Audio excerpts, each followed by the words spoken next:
اگر آج آپ کے گھر کی صبح موبائل کی رنگ ٹون سے ہوتی ہے یا موبائل دیکھنے سے شروع ہوتی ہے تو ذرا دیکھیے کل آپ کے بچوں کی زندگی کس آواز کے ساتھ گزرے گی۔ تو السلام علیکم ایوری ون، آج کی اس ویڈیو میں میری ویڈیو کا ٹاپک ہے کہ آپ کی صبح قرآن کریم کے ساتھ سٹارٹ ہو رہی ہے یا پھر موبائل کے ذریعے۔ تو بسم اللہ الرحمن الرحیم، آج کی ویڈیو شروع کرتے ہیں۔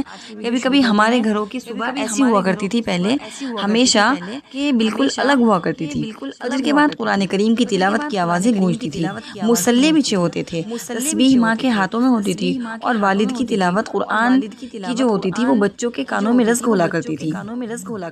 بچے اسی نورانی ماحول میں آنکھیں کھولتے تھے، لیکن آج افسوس صبح کی پہلی نظر موبائل پر پڑتی ہے۔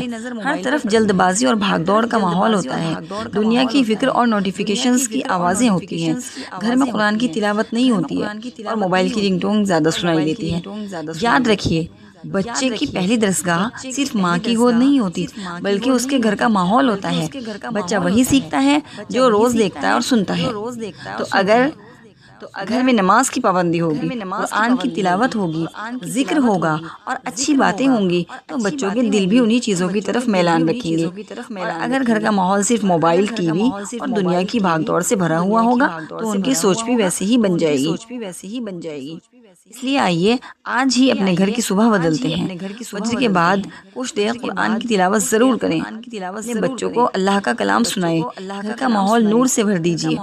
یاد رکھیے، بچوں کی تربیت صرف نصیحت سے نہیں ہوتی بلکہ گھر کے ماحول سے ہوتی ہے۔ جو کچھ بھی آپ کرتے ہیں بچے آپ کو دیکھتے ہیں اور بچے بھی وہی کرتے ہیں، ورنہ آج کل کے بچے ایسے ہیں کہ ماں باپ کو سیدھا یہی جواب دیتے ہیں کہ آپ کے اندر تو یہ عمل ہے نہیں، ہمیں کیوں کرنے کے لیے کہہ رہے ہیں۔ تو اسی لیے پہلے اپنے اندر عمل پیدا کیجیے، پھر بچوں کو نصیحت کیجیے تاکہ آپ کے گھر کا ماحول پرسکون ہو جائے اور آپ کے اولاد دین اور دنیا میں کامیاب ہو جائیں۔ اللہ تعالیٰ ہمارے گھروں کو قرآن کی روشنی، نماز کی برکت اور ذکر کی خوشبو سے ہمیشہ آباد رکھے۔